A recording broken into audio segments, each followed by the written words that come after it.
বাজান কবরে যাওয়ার পরে আল্লাহ পাক রব্বুল আলামিন দুজন ফেরেশতা আসবে, মুনকির ও নাকির, এসে বলবে বাজান ও আল্লাহর বান্দা দুনিয়ায় ছিলা, এখন তোমাকে আমি তিনটা প্রশ্ন করব, যদি তিনটা প্রশ্নের জবাব দিতে পারো বাজান আল্লাহ পাক জান্নাতের গালিচা বিছাই দিয়া আপনার কবরটাকে একটা জান্নাতের ঘর বানিয়ে দিবেন। সুবহানাল্লাহ। কিন্তু বাজান ওই অন্ধকার কবরের সাথী নাই, বাতি নাই। ও বাজান পরীক্ষার হলে প্রশ্ন না বুঝলে দাঁড়ায় যাও, স্যার এসে বুঝে দেয়, ওস্তাদ গিয়ে বুঝে দেয় বন্ধু।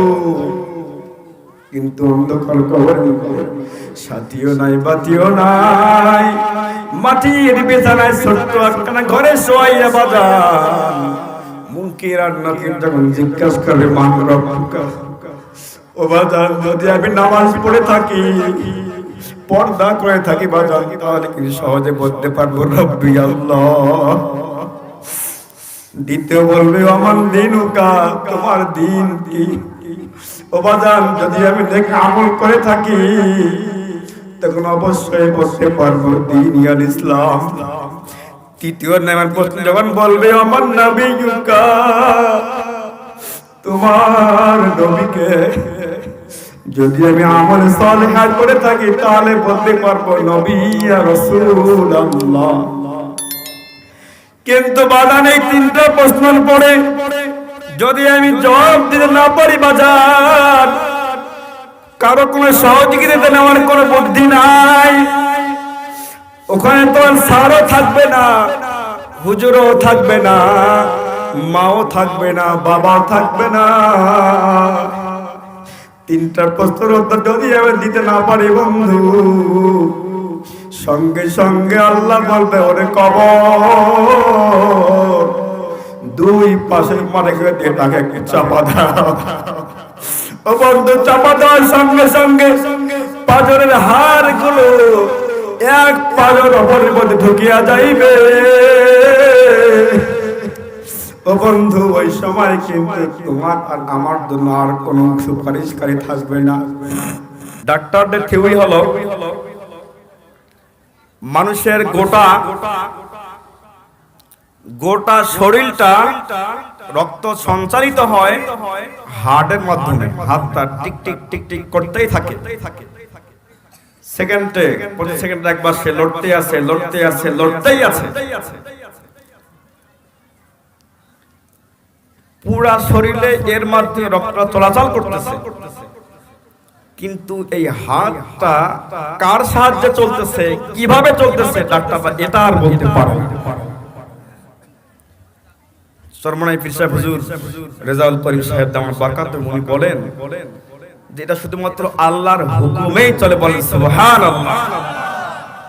শরীরের রক্ত গোশত কোন একটা সাহায্যে চলাচল করে, কিন্তু হাতটা স্বয়ং আল্লাহর হুকুমেই সে চলাচল করে।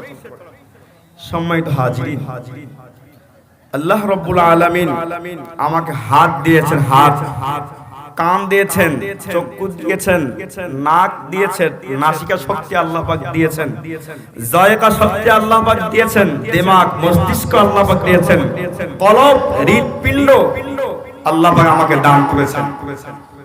বন্ধু এটা কি আল্লাহ পাক এমনি এমনি দিয়েছেন? আজকের পৃথিবীতে কারো কাছে কোনো কিছু চাইতে গেলে তাকে বিনিময় দিতে হয়। মানুষের 10 মিনিটের জন্য সে উপকার করবে, এমনি এমনি কেউ করতে চায় না, কেউ করে না। সে চায় ভাই এই 10 মিনিটের বিনিময়ে আপনি কি দিবেন, এটা সে চায়।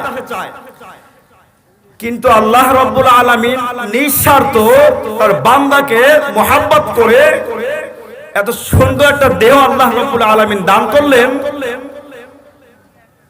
যে শরীরটা, যে দেহটা মায়ের পেটে একরকম, মায়ের পেট থেকে বার হওয়ার পরে একটু পরিবর্তন, 1 মাস 2 মাস 3 মাস 4 মাস 5 মাস 1 বছর একটু পরিবর্তন ঘটে। এরপরে আবার 2 বছর 3 বছর 4 বছর 5 বছর 7 8 9 10 এ পর্যন্ত আমার শরীরটা বেড়ে বেড়ে মোটামুটি একটু বড় হয়ে যায়। কিছুক্ষণ আগে আমার আব্বাজান দামাত বারকাতুহু ওস্তাদুল আসাতেজা ওনার ছাত্ররা আজকে হাজারো দেশের বাংলাদেশের হাজারো স্থানে ছাত্ররা শিক্ষকতা করতেছে আলহামদুলিল্লাহ। উনি বলে গেছেন মুরু আওলাদাকুম লিসসালাত, আমার সন্তান যখন বড় হয়ে যায় 10 বছর হয়ে যায় ওই সন্তানের জন্য আল্লাহর পক্ষ থেকে তার হুকুম হলো সন্তানকে নামাজের হুকুম আপনি করেন। হাদিসের মধ্যে আসছে 7 বছর থেকে সন্তানের নামাজের তাকিদ দাও, 10 বছর হয়ে গেলে তাকে তুমি মারপিট করতে মসজিদে নাও। রাসূলের হাদিসের ঘোষণা। যাই হোক এই 8-10 বছর বয়সে আল্লাহ পাকের কি হুকুম? আল্লাহ রাব্বুল আলামিন নিঃস্বার্থে নির্দ্বিধায় কোনো বিনিময় ছাড়া আমাকে আল্লাহ পাক শরীর দিয়েছেন, রক্ত দিয়েছেন, জিহ্বা দিয়েছেন, জবান দিয়েছেন, চক্ষু দিয়েছেন, কান দিয়েছেন। আজকে বন্ধু এমন সময় হয় আমার শরীরে একটা পার্স নষ্ট হয়ে গেল, ডাক্তার বলল মাদ্রাস ছাড়া এখানে সম্ভব না, জান চলে 5-7 লক্ষ টাকা যাবে, 10 লক্ষ টাকা যাবে। কিন্তু আল্লাহ পাক নিঃস্বার্থে বিনিময় ছাড়া আমার শরীরের মধ্যে 24টা ঘন্টার একটা সেকেন্ড বাদ নাই। আমার শরীরে আল্লাহর রহমত, আল্লাহর হুকুম চলতেই আছে, চলতেই আছে, চলতেই আছে। কিন্তু আল্লাহ আমার থেকে ভাই কি চান? দুনিয়ার মানুষ স্বার্থ ছাড়া বিনিময় ছাড়া কিছু দিতে চায় না, কিন্তু আমার আল্লাহ রব্বুল আলামিন স্বার্থ ছাড়া বিনিময় ছাড়া আমার শরীরের মধ্যে সবসময় আল্লাহ রব্বুল আলামিন রক্ত সঞ্চালনা করলেন। বন্ধু আল্লাহ পাক আমার থেকে কি চায়? আল্লাহ পাক রব্বুল আলামিন কোরআনে কারীমের মধ্যে বললেন ওয়াল্লাযীনা আমানু আশাদ্দু হুব্বাল লিল্লাহ।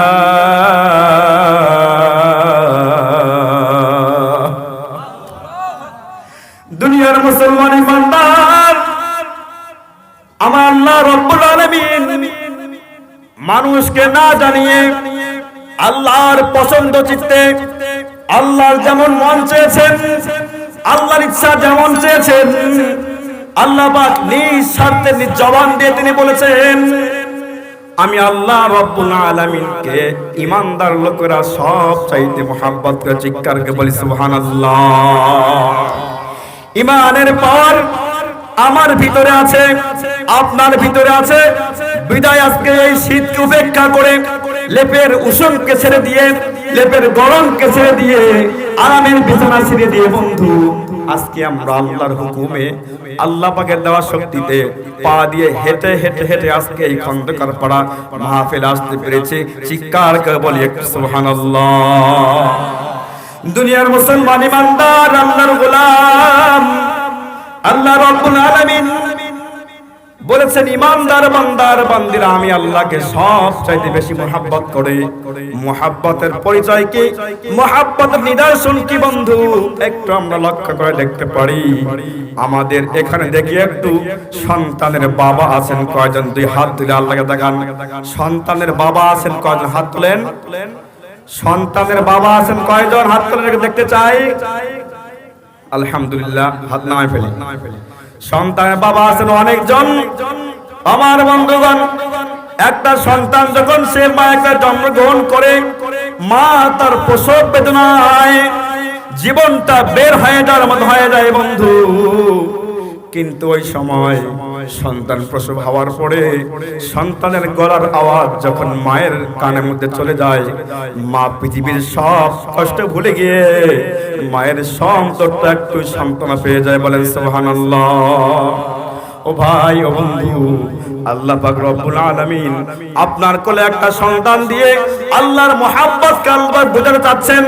ও বন্ধু, আপনার ঘরে যে সন্তানটা আল্লাহ পাক দান করছেন, এই সন্তানকে যে পরিমাণ আপনি মহব্বত করেন বন্ধু, আমার আল্লাহ রাব্বুল আলামিন এর চাইতে লক্ষ কোটি কোটি কোটি গুণ বেশি আমাকে আপনাকে মহব্বত করেন। চিৎকার করে বলেন সুবহানাল্লাহ।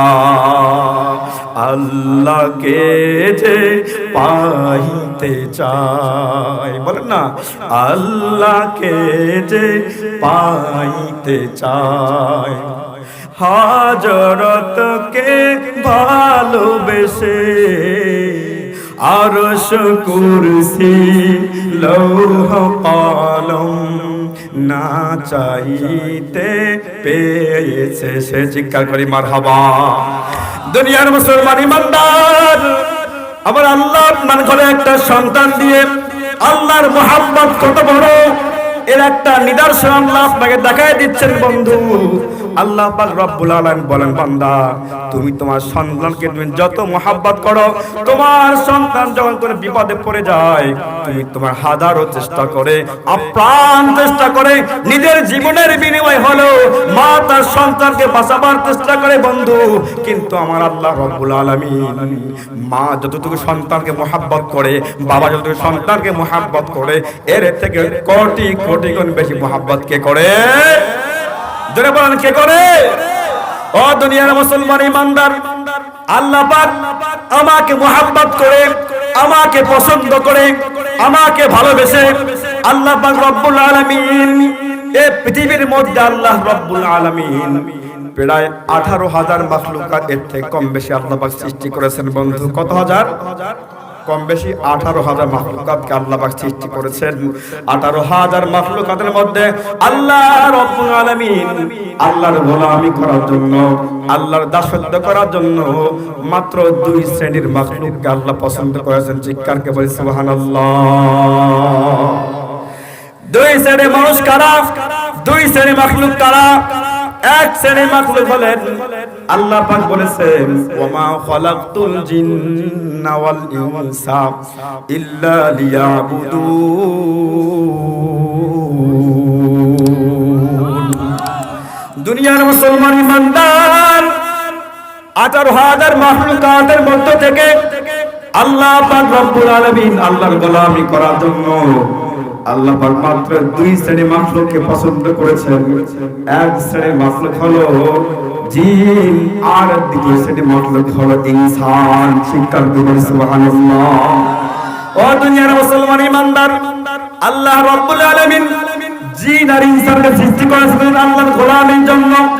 এছাড়াও 18,000 মাখলুকাত আল্লাহ পাক সৃষ্টি করেছেন বন্ধু।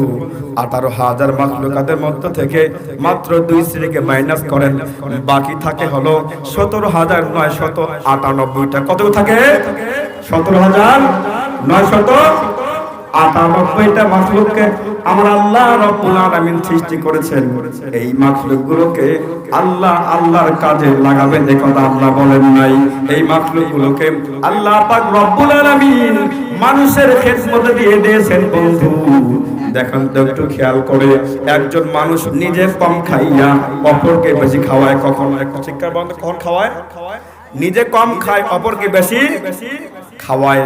যখন তার সঙ্গে মুহাব্বতটা অধিক গভীরতা চলে যায়, যখন ওই ব্যক্তি অন্য ব্যক্তিকে তার জীবন থেকে সে বেশি মুহাব্বত করে, তখন সে চায় যে আমি একটু কম খাই আর আমার এই বন্ধুটা, আমার এই ফ্রেন্ডটা একটু বেশি খাক। এটা মানুষ তখন করে।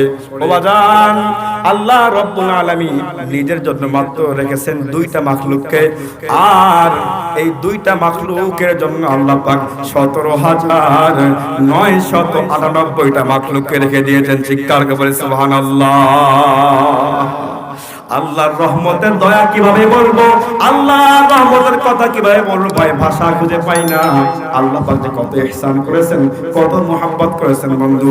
আল্লাহ পাক কোরআনের মধ্যে বলেন, আহসিন কামা আহসানাল্লাহু ইলাইক।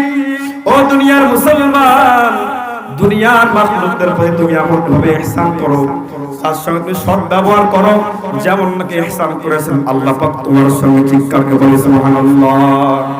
ও দুনিয়ার মুসলমান, আপনার বাসায় একটা কুকুর মাঝে মাঝে সে ঘোরাফেরা করে, খানার সময় কেমন করে এসে ঘেরান পেয়ে যায়। আপনি খানা খেতে বসে তার 10টার সময় দেখবেন কুকুরটা আপনার দরজায় গিয়ে কুকুরটা কেমন যেন হাউমাউ করে আপনাকে একটা সে ইঙ্গিত দেয়, আমি তোমার দরজায় আছি, আমার জন্য একটু গোস্তের হাড্ডি তুমি বাইরে ফেলাও, আমার জন্য একটু তোমার এই প্লেটের পায়ে তুমি একটু বাইরে ফেলাও। এই ইঙ্গিত কিন্তু ওই কুকুরটা আপনাকে দেয়।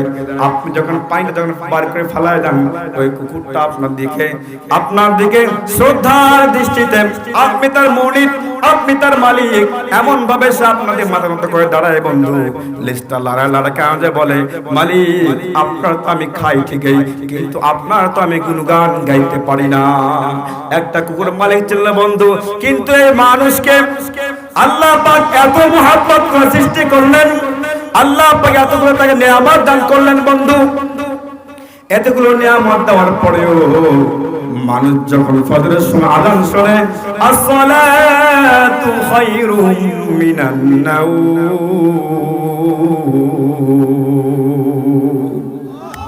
দুনিয়ার মুসলমান ইমানদার কিভাবে তুমি লাভ করে মাথা মুড়ে দিয়ে তুমি ঘুমাও বন্ধু, আল্লাহ পাক তোমার কানে কানে পৌঁছায় দেয় মসজিদে আযান, আসসালাতু খায়রুম মিনান নাওম, নামাজ তোমার ঘুমের থেকে উত্তম। এই কথা আল্লাহ পাক মসজিদের মাধ্যমে আপনার কানে পৌঁছায় দিলেন। কিন্তু আপনি কত বড় নেমক হারাম, আমি কত বড় নেমক হারাম, ল্যাপটা গায়ে থেকে না ফালাইয়া বিছানার মধ্যে আবার ল্যাপটা উঠতে আমি ঘুমাই পড়লাম। ও মুসলমান, আল্লাহ সন্তুষ্ট হলো, শয়তান খুশি হলো বন্ধু। এই পৃথিবীর মধ্যে যদি আমি শয়তানকে সন্তুষ্ট করি, আমার আল্লাহ যদি আমাকে সন্তুষ্ট করি, ও বন্ধু নির্দ্বিধায় জেনে নেন, কাল হাসরের মাঠে ওই শয়তান আপনার পক্ষে সে সাক্ষী দিবে না। ওই শয়তানটা আপনাকে ধোঁকা দিয়ে জাহান্নামে নিয়ে যাওয়ার চিন্তা ভাবনা করতেছে বন্ধু। শয়তানের যদি অনুসরণ করেন, তাহলে কিন্তু আপনাকে ওই জাহান্নামের দিকে যেতে হবে। কথা বলেন ঠিক কিনা? দুনিয়ার মুসলমান ইমানদার, আল্লাহ পাক রব্বুল আলামিন আপনাকে নামাজ পড়তে বললেন, নামাজ ছেড়ে দিয়ে আপনি ঘুমায় থাকলেন বন্ধু। ঘুমাইলে জাহান্নাম অবশ্যই যেতে হবে, কিন্তু যদি আমি একটু কাঁথা থেকে ফালাই দিয়ে ঠান্ডা পানি দিয়ে ওযু করিয়া মসজিদে গিয়ে আল্লাহকে একটু সিজদা করি, বলি গো আল্লাহ কনকনে শীত, কঠিন ঠান্ডা পানি দিয়ে ওযু করে মাবুদ আপনি নারাজ হবেন, আমি আর ঘুমাইতে পারি নাই। ও মালিক, আপনি আমার প্রতি গোসা করবেন, এজন্য আপনার জাহান্নামের ভয়ে আমি আর মালিক ঘুমায় থাকতে পারি নাই। তোমার কুদরতে পায়ে এসে আমি সিজদায় পড়ে গেছি মালিক। আমি গুনাহগার বান্দাকে আল্লাহ হাসরের মাঠে আপনি জাহান্নামের ফয়সালা করিয়েন না। আল্লাহ বল, তুমি কি নামাজ পড়ছিলা? হ্যাঁ আল্লাহ, আমি তো নামাজ পড়ছিলাম। আল্লাহ বলবেন, ঠিক আছে বান্দা, তোমার আমলনামাটা একটু তোমাকে দেওয়া হোক। নামাজি বান্দার জন্য আল্লাহ পাক আমলনামা জগৎ থেকে হাতে দিয়ে দিবেন। ওই ব্যক্তি হাসতে হাসতে জান্নাতের মধ্যে চলে যাবে। সামনে আসেন হুজুর। দুনিয়ার মুসলমান ইমানদার, আল্লাহ রাব্বুল আলামিন আমাকে আপনাকে এই পৃথিবীর মধ্যে ধন দিলেন, সম্পদ দিলেন, গাড়ি দিলেন, বাড়ি দিলেন, নারী দিলেন, সন্তান দিলেন, কিন্তু আমার আল্লাহ আমার থেকে কি চায় সেটা আমি একবার চিন্তা করলাম না বন্ধু। ও দুনিয়ার মানুষ, আল্লাহ পাক কিন্তু আমাকে একটা হুকুম দিয়ে পাঠাইছেন। আল্লাহ পাক বলেছেন, ওমা খালাকতুল জিন্না ওয়াল ইনসা ইল্লা লিয়াবুদুন।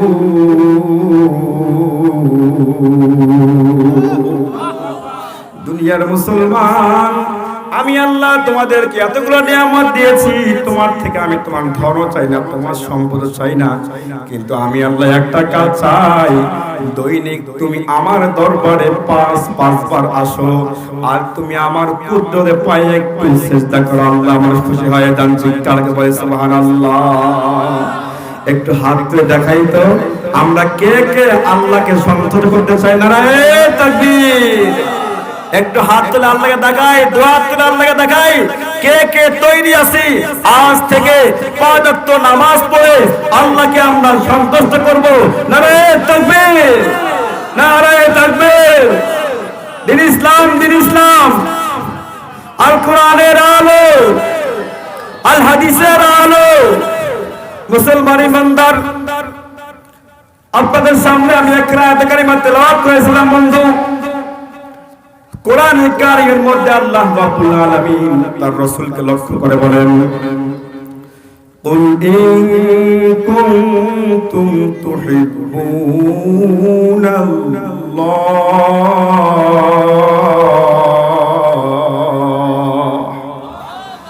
ফাত্তাবিউনি ইউহিব্বুকুমুল্লাহ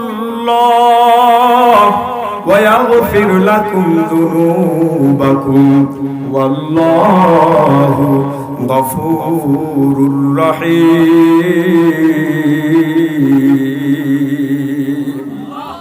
দুনিয়ার মুসলমান আমার আল্লাহ রাব্বুল আলামিন মুসলমানদেরকে বাঁচার জন্য, মুসলমানদেরকে জান্নাতের পথে না নিয়ে মুসলমানদেরকে বন্ধু জান্নাতের পথে নেওয়ার জন্য আল্লাহ পাক রব্বুল আলামিন তিনার প্রিয় হাবিব মুহাম্মদুর রাসূলুল্লাহ সাল্লাল্লাহু আলাইহি ওয়াসাল্লামকে আল্লাহ পাক রব্বুল আলামিন লক্ষ্য করে বললেন, কুল ইন কুনতুম তুহিব্বুনাল্লাহ, ও আমার বন্ধু, ও আমার হাবিব, ও আমার রাসূল, আপনি বলে দেন, ইন কুনতুম তুহিব্বুনাল্লাহ, ও আমার উম্মতেরা, যদি তোমরা আল্লাহকে মহব্বত করতে চান। কি করতে চান?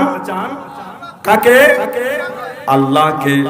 যদি তোমরা আল্লাহকে মহব্বত করতে চাও, ফাত্তাবিউনি, তাহলে আমি রাসূলের তোমরা একটু অনুসরণ করো। কি করো? আর দ্বিতীয় যে পরকালে যে লাভটা পাবো, ওই লাভটা ভাই যদি আমরা পেয়ে যাই, তাহলে কিন্তু আমার জন্য জাহান্নাম হারাম হয়ে জান্নাত ওয়াজিব হয়ে যাবে। চিৎকার করে বলি সুবহানাল্লাহ। শুনবেন তো? বলবো আলহামদুলিল্লাহ। আমল করবো তো ইনশাআল্লাহ, আমল করবো তো ইনশাআল্লাহ। ওয়াজ আছে, আমল নাই। বক্তা আছে, আমল নাই। শ্রোতা আছে, আমল নাই। নামাজি নাই। মসজিদ আছে, মুসল্লি নাই। কথা বলছেন না?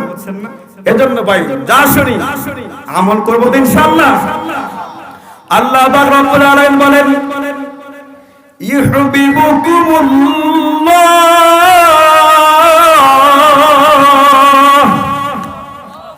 দুনিয়ার মুসলমান, আল্লাহ রাব্বুল আলামিন এক নাম্বার যে পুরস্কারটা বন্ধু আপনাকে আর আমাকে দান করতে চেয়েছেন, ওই পুরস্কারটা হলো আল্লাহ রাব্বুল আলামিন আমার সঙ্গে ভালোবাসা করবেন, মুহাব্বত করবেন। চিৎকার করে সুবহানাল্লাহ।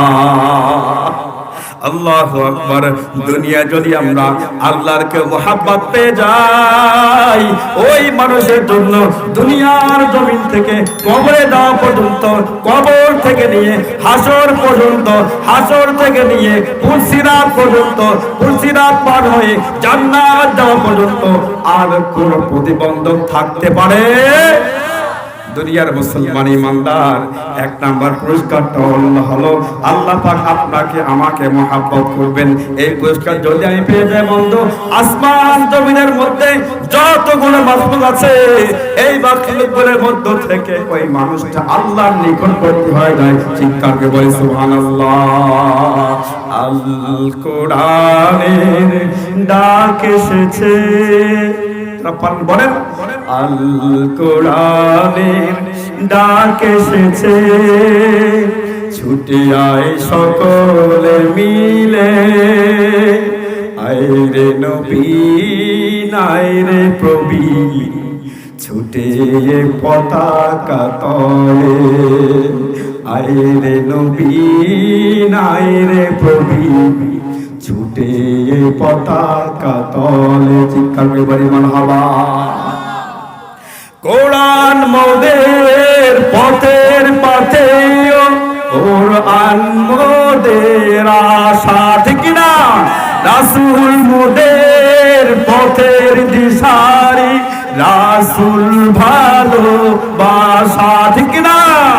কোরআন মোদের পথের পাথে, কোরআন মোদের আশা, রাসূল মোদের পথের দিশারি, রাসূল ভালো ভালোবাসা এই ওয়াদা নিয়ে মোরা ময়দানেতে চলছি আমর বীরের বেশে আল কোরআনের ডাক এসেছে না আল কোরআনের ডাক এসেছে ছুটে আয় সকলে মিলে আয়রে নবীন আয়রে প্রবীণ ছুটে পতাকা তলে চিৎকার করে মারহাবা দুনিয়ার মুসলমান ইমানদার আমার রাসূলের অনুসরণ করলে এক নম্বর লাভ কি আল্লাহর সঙ্গে মুহাব্বত কাছে মুহাব্বত আল্লাহর সঙ্গে মুহাব্বত নাম্বার 2 যে পুরস্কার একজন মানুষ মায়ের কোলে যেমন ভাবে সে আসছিল উলঙ্গ অবস্থায় বস্ত্রহীন অবস্থায় ও বাজান আমি তো একদিন মায়ের কোলে বস্ত্রহীন অবস্থা ছিলাম শরীরে কোনো পোশাক ছিল না বন্ধু আবার এমন একটা দিন আসবে যেদিন তোমার আমার শরীর থেকে সমস্ত কাপড়গুলো খুলে শেষবারের মতো একবার গোসল দিয়া আতর গোলাপ সুরমা মাখাইয়া আবার সেই মায়ের কোলে বাবা আমি আসছিলাম মানুষ সব খুশি হয়েছিল বন্ধু কিন্তু আজকে এমন ভাবে আমি চলে যাব পাশের সন্তানটা আব্বা আব্বা করে ডাকবে বন্ধু যেদিন তোমার আর আমার জবাব দেওয়ার কোনো ক্ষমতা থাকবে না সন্তানটা মা মা বলে চিল্লাইবে রে বাবা মাই তো আর জবাব দিবে না ও বাজার ওই দিনে কথা একটু চিন্তা করি গো বাজার 3.5 হাত অন্ধকার কবরে কেমন করে আমাকে মাঠে ফেলে শোয়াই বাসারে কয়েকটা ফালা উপরে দিয়া মাঠের সামনে দিয়ে একটা সাপ বানাই দিবে যে ঘর বাড়ি আমি করলাম ধন সম্পদ আমি রাখে গেলাম বাজার এই ধন সম্পদ সবগুলো আমার আত্মীয় সন্তানে ব্যস্ত থাকবে বন্ধু আমার খবর তারা কোনদিন তারা আর করবে না বাজার কবরে যাওয়ার পরে আল্লাহ পাক রব্বুল আলামিন দুজন ফেরেশতা আসবে মুনকির ও নাকির এসে বলবে বাজার ও আল্লাহর বান্দা দুনিয়ায় ছিলা এখন তোমাকে আমি 3টা প্রশ্ন করব যদি 3টা প্রশ্নের জবাব দিতে পারো বাজার আল্লাহ পাক জান্নাতের গালিচা বিছাই দিয়া আপনার কবরটাকে একটা জান্নাতের ঘর বানিয়ে দিবে সুবহানাল্লাহ কিন্তু বাজার ওই অন্ধকার কবরের সাথী নাই বাতি নাই ও বাজান পরীক্ষার হলে প্রশ্ন না বুঝলে দাঁড়ায় যা স্যার এসে বুঝে দেয় ওস্তাদ গিয়ে বুঝে দেয় বন্ধু কিন্তু অন্ধকার কবরে সাথীও নাই বাতিও নাই মাটির বিছানায় ছোট্ট একখানা ঘরে শোয়াইয়া বাজান মুনকির আর নাকির যখন জিজ্ঞাসা করবে মান রব্বুকা ও বাজান যদি আমি নামাজ পড়ে থাকি পর্দা করে থাকি বাজান তাহলে কি সহজে বলতে পারবো রব্বি আল্লাহ দ্বিতীয় বলবে আমার দিনুকা তোমার দিন কি ও বাজান যদি আমি দেখে আমল করে থাকি তখন অবশ্যই বলতে পারবো দিন ইয়াল ইসলাম তৃতীয় নামের প্রশ্ন যখন বলবে আমার নবীকা তোমার নবীকে যদি আমি আমল সালেহ করে থাকি তাহলে বলতে পারবো নবী ইয়া রাসূলুল্লাহ কিন্তু বাজান এই 3টা প্রশ্নের পরে যদি আমি জবাব দিতে না পারি বাজার কারো কোনো সহযোগিতা নেওয়ার কোনো বুদ্ধি নাই ওখানে তো স্যারও থাকবে না হুজুরও থাকবে না মাও থাকবে না বাবাও থাকবে না 3টা প্রশ্নের উত্তর যদি আমি দিতে না পারি বন্ধু সঙ্গে সঙ্গে আল্লাহ বলবে ওরে কবর 2 পাশের মানে দিয়ে তাকে চাপা দাও ও বন্ধু চাপা দেওয়ার সঙ্গে সঙ্গে পাঁজরের হাড় গুলো এক পাঁজর অপরের মধ্যে ঢুকিয়া যাইবে। ও বন্ধু ওই সময় কিন্তু তোমার আর আমার জন্য আর কোনো সুপারিশকারী থাকবে না। এরপরে বলবে বান্দা ফজরের সময় ফজরের আযান মুয়াজ্জিন বলেছে আসসালাতু খায়রুম মিনান নাওম। আযান তুমি শুনছো ঠিকই, শয়তান তোমাকে চেপে ধরেছিল, শয়তান তোমাকে মসজিদে বাজান যেতে দেয় নাই। এখন বলা হবে ও ফেরেশতারা যাও যাও জাহান্নাম থেকে 99টা সাপ নিয়ে আসো। এই সাপগুলো ফজরের নামাজ থেকে জোহরের নামাজ পর্যন্ত বান্দাকে দংশন করতেই থাকবে, করতেই থাকবে। ও বান্দা একটু খেয়াল করে দেখেন না কি অবস্থা হবে। একটা বিল্ডিং ঘর, জানলাও নাই, দরওয়াজাও নাই, আপনার কাছে কোনো লাঠিও নাই, একটা গোমা সাপ যে ঘরে ঢুকায় দেওয়া হয় বন্ধু, তাহলে বলেন তো ওই ঘরে আপনার আমার অবস্থা কি হবে?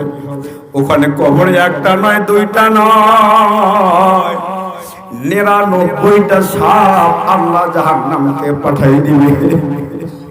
ও বাজান এই সাপগুলো এমন বিষাক্ত, এমন ভাবে সে দংশন করবে, একবার দংশন করলে মানুষটা সাপের আঘাতে 70 হাত মাটির নিচে সে চলে যাবে। আবার তাকে বের করে নিয়ে আসা হবে, আবার তাকে দংশন করা হবে। এমন করতে করতে ফজর থেকে নিয়ে জোহর পর্যন্ত করা হবে।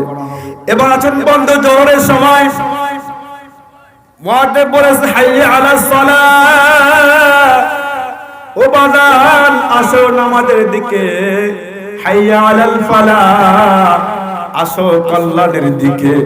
আল্লাহু আকবার, আল্লাহু আকবার, লা ইলাহা ইল্লাল্লাহ।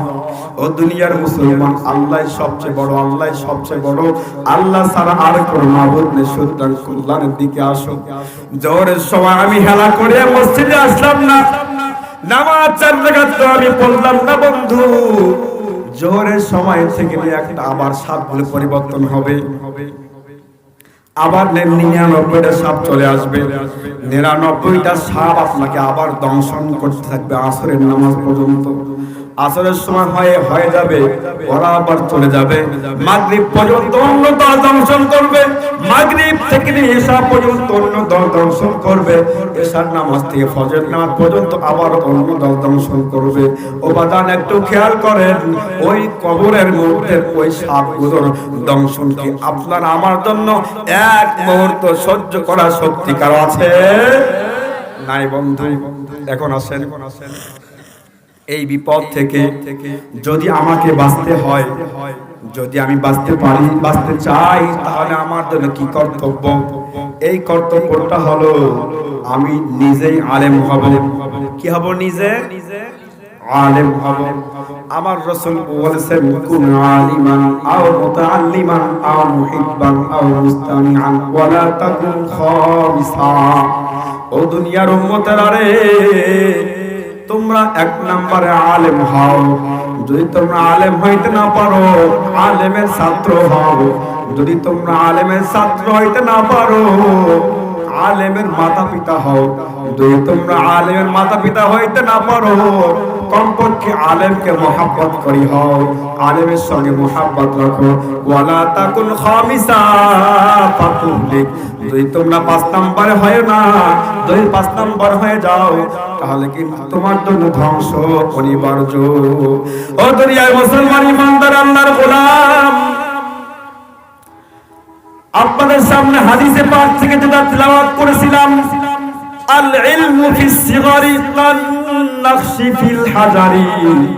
ও দুনিয়ার মুসলমান, রাসূল সাল্লাল্লাহু আলাইহি ওয়াসাল্লাম বলেছেন আল ইলমু ফিস সিগারি, ইলম শৈশবকালে। কোন কালে? ইলম শৈশবকালে। কেমন? কান্নাকশি ফিল হাজারি। হাজার মানে হলো পাথর। যেমন লাগে পাথরের মধ্যে নকশা করা হয়, শৈশবকালে বাচ্চাকে যে শিক্ষাটা দেওয়া হয়, ওটাও কিন্তু ওই পাথরের নকশার মতো হয়ে যায়। চিৎকার করে বলি সুবহানাল্লাহ। ও দুনিয়ার মুসলমান ইমানদার, সন্তান হক সম্পর্কে কিছু বলতে চাই।